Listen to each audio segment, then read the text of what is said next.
Welcome back, everybody. We're going to now be looking at naming of acids, and as you can see from the assignment, this is page 12. We've got two kinds of acids, single element and polyatomic acids. Single element, hopefully you can see because they've only got single element as part of the anion, and polyatomic because they've got polyatomic ions as part of the anion. Alright, so let's look at the naming of each of these and how to put the anions and cations in. Well, the cations are real easy. If we're talking about acids, it's always going to be H plus is going to be the cation, and then whatever else will be the anion over here. So, let's take a look at HCl.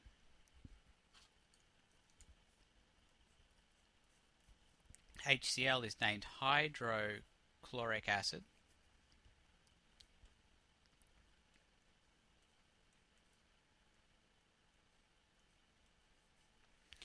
And the hydro is important out the front here. You might say, well, doesn't that just indicate the hydrogen? And I would say, no, it does not. It indicates that we're dealing with a single element acid.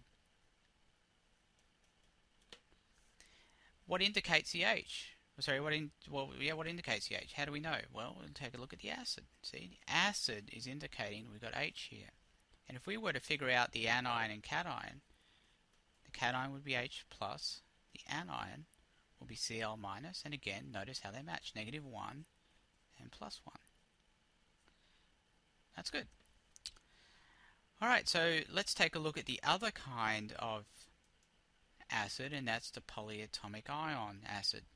Now, the best way to show you this is to kind of put it beside the single element one, and you can see why the names are what they are. Okay, clear this out. Let's take a look at, first of all, well, HBr we know is going to be called hydrobromic acid. And again, the hydro is telling us we've only got one element here.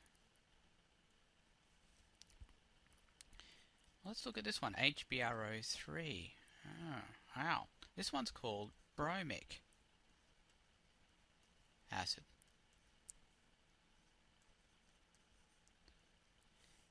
And this comes from BrO3 negative, which is called the bromate ion. We get that from the polyatomic ion sheet, as before.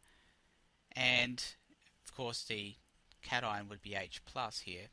But the way this is named is that we take out the 8 and we add ic acid. So, bromate goes to ic acid. So the name would be bromic acid. So you can see why it's so important to put the hydro out the front of this one, because we need to be able to distinguish it from the other one, which is bromic acid. Hydrobromic is HBr. Bromic comes from HBrO3. Okay, so let's take a look at some other examples here. I'm going to clear this out.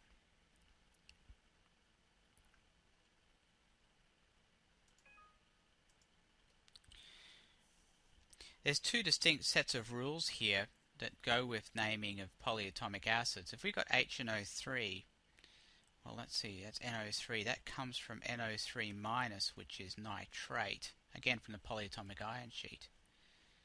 So the name of this one would be nitric acid.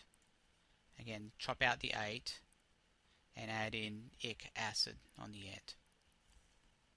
Well, what if we had HNO2? Well, that comes from NO2 minus, which is nitrite, again from the polyatomic ion sheet. And if it ends in ITE, we chop out the ITE and we add us acid, so it becomes nitrous acid. So there's two distinct sets of rules here.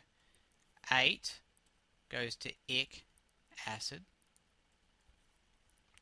and ite goes to us acid. And the way I like to remember it, it was icky, so I ate it, and lighthouse helps me remember that. And that's how we know the difference between the different kinds of polyatomic acids.